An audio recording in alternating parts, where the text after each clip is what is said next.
살다 보면 순간적으로 욱하고 치밀어 오르는 화를 참지 못해 험한 말을 내뱉고 돌아서서 후회하는 일이 얼마나 많습니까?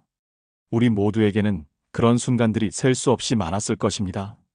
뜨거운 불길처럼 타오르는 분노 앞에서 이성을 잃고 소중한 관계를 망치거나 심지어는 자기 자신에게 깊은 상처를 주기도 합니다. 한 번 내뱉은 말은 다시 주워 담을 수 없듯이 화가 폭발하는 순간의 격정적인 말들은 돌이킬 수 없는 결과를 초래하곤 합니다. 그 순간의 격렬한 후회는 왜 우리는 같은 실수를 반복하는가 하는 깊은 자책감으로 이어지기도 합니다. 인간은 감정의 동물이며 그 중에서도 분노는 가장 강력하면서도 파괴적인 감정 중 하나입니다. 이러한 인간의 본성을 꿰뚫어 보신 부처님께서는 우리에게 깊고 명확한 가르침을 주셨습니다. 부처님께서는 화는 마치 미친 사람의 칼날과 같다고 말씀하셨습니다. 이 칼날은 남을 해치기 전에 가장 먼저 나 자신을 찌르고 우리가 오랜 시간 공들여 쌓아온 소중한 인연과 셀 수 없는 선행으로 얻은 공덕을 순식간에 불태워버린다고 준엄하게 경고하셨습니다. 이 말씀은 화가 다른 사람을 향하는 것 같지만 실은 그 어떤 것보다도 가장 먼저 우리 자신의 마음을 베는 날카로운 칼날과 같다는 의미입니다. 우리가 애써 가꿔온 사랑하는 사람과의 관계를 파괴하고 수많은 노력을 통해 쌓아온 신뢰를 단 한순간에 무너뜨리며 스스로의 평온하고 고요했던 마음을 산산조각 내는 것이 바로 이 분노의 칼날입니다. 또한 우리가 선한 마음으로 베풀었던 행위와 덕이 되는 공덕마저도 이 분노의 불길 속에서 한 줌의 재가 되어 허무하게 사라져버립니다. 그러므로 우리는 화가 치밀어 오를 때 그 파괴적인 칼날이 나 자신을 향하기 전에 멈출 수 있는 깊은 지혜가 절실히 필요합니다. 이 지혜는 단순히 감정을 억누르는 것을 넘어 감정의 본질을 이해하고 평화로운 마음 상태를 유지하는 데 필수적입니다. 하지만 우리는 어떻게 이 미친 칼날 같은 화를 효과적으로 잠재울 수 있을까요? 화가 머리끝까지 솟구쳤을 때 우리가 가장 먼저 취해야 할 행동은 무엇일까요? 부처님의 가르침은 이 질문에 대한 명쾌한 답을 제시합니다. 그것은 바로 무조건 입을 꾹 다물고 침묵하는 것입니다. 이 간단하면서도 실천하기 어려운 행동이야말로 화에 걷잡을 수 없는 불길을 막는 첫 번째이자 가장 강력한 방화벽이 됩니다. 우리가 격앙된 감정 속에서 입을 여는 순간 그 화는 통제 불가능한 산불처럼 번져나가 주변 모든 것을 집어삼키고 맙니다. 격정적인 말 한마디는 마치 기름을 부은 듯 화를 더욱 거세게 키우고 사소한 말다툼은 걷잡을 수 없는 싸움으로 번져나가 모든 것을 잿더미로 만들 위험이 있습니다. 하지만 침묵은 그 불길을 가두는 강력한 방화벽이 되어줍니다.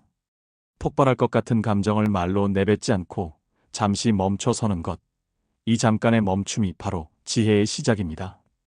침묵은 단순히 말을 하지 않는 소극적인 행위를 넘어 우리 자신을 불필요한 감정의 소용돌이에서 보호하고 사랑하는 사람들과의 소중한 관계를 지키는 가장 기본적인 방편이자 현명한 선택입니다. 그러나 단순히 꾹 참는 것만으로는 충분하지 않습니다. 겉으로만 억누른 화는 결코 사라지지 않고 마음속 깊은 곳에 쌓여 우리를 조금씩 그리고 꾸준히 갉아먹을 것입니다. 속으로만 사귀는 화는 결국 우리 몸과 마음에 심각한 병을 가져다 줍니다. 우라통이 터지고 답답함에 밤잠을 설치며 만성적인 피로와 우울감, 그리고 심지어는 신체적인 질병까지 유발할 수 있습니다. 그래서 침묵한 직후 반드시 이 다음 방법을 쓰셔야 합니다.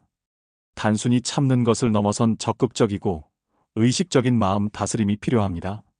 그것은 바로 내 안에서 날뛰는 화를 마치 남의 일인 양 한 발짝 떨어져서 가만히 바라보는 것입니다.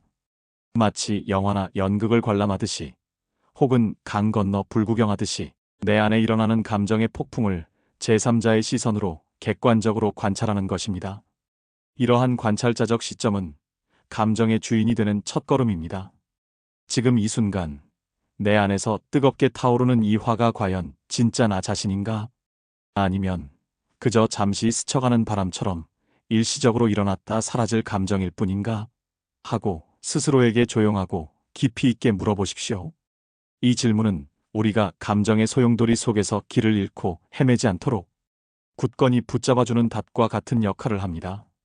뜨거운 감정에 휩쓸려 충동적으로 행동하거나 말하지 말고 저만큼 떨어져서 내 안에 화라는 놈이 지금 난리를 치고 있구나 하고 그저 멀리서 지켜보는 것입니다.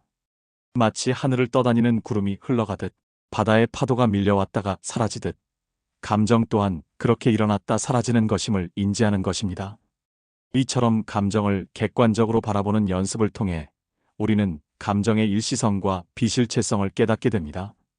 신기하게도 화라는 감정은 내가 그 감정의 주인이 되어 멀리서 바라보는 순간 그 엄청난 힘을 잃고 스르르 사그라들게 되어 있습니다. 우리가 화의 노예가 되어 끌려가는 대신 그 감정의 주인이 되어 통제하는 순간 화는 더 이상 우리를 지배하지 못합니다.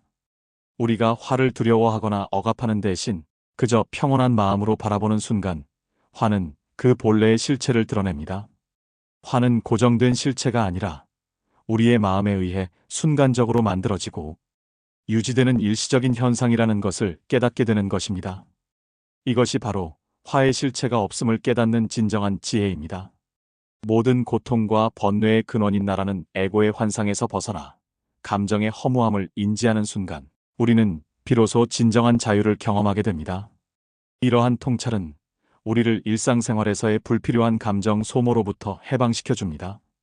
오늘 밤 하루의 고단한 일과를 마치고 편안히 자리에 누워 혹시 낮 동안 있었던 불쾌한 일이나 마음에 쌓인 응어리로 인해 마음이 여전히 소란스럽고 불안하다면 조용히 눈을 감고 깊은 침묵 속에서 그 감정들을 고요히 바라보십시오.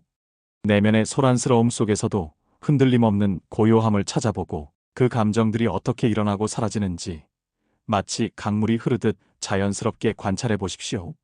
마치 호수 위에 잠시 이는 잔물결처럼 감정 또한 잠시 머물다 이내 사라지는 것임을 분명히 알게 될 것입니다.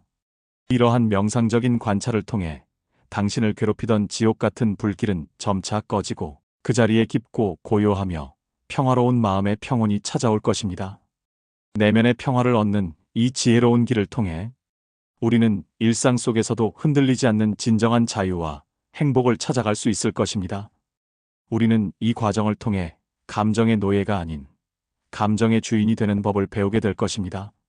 매일 밤 이처럼 자기 자신을 관찰하는 시간을 가짐으로써 우리는 점차 더 평온하고 지혜로운 삶을 살아갈 수 있게 됩니다. 이 평화는 외부 환경에 의해 좌우되지 않는 내면의 고유한 힘이 될 것입니다. 나무 아미타불. 이 모든 가르침이 당신의 마음에 깊이 닿아 평온을 찾기를 기원합니다.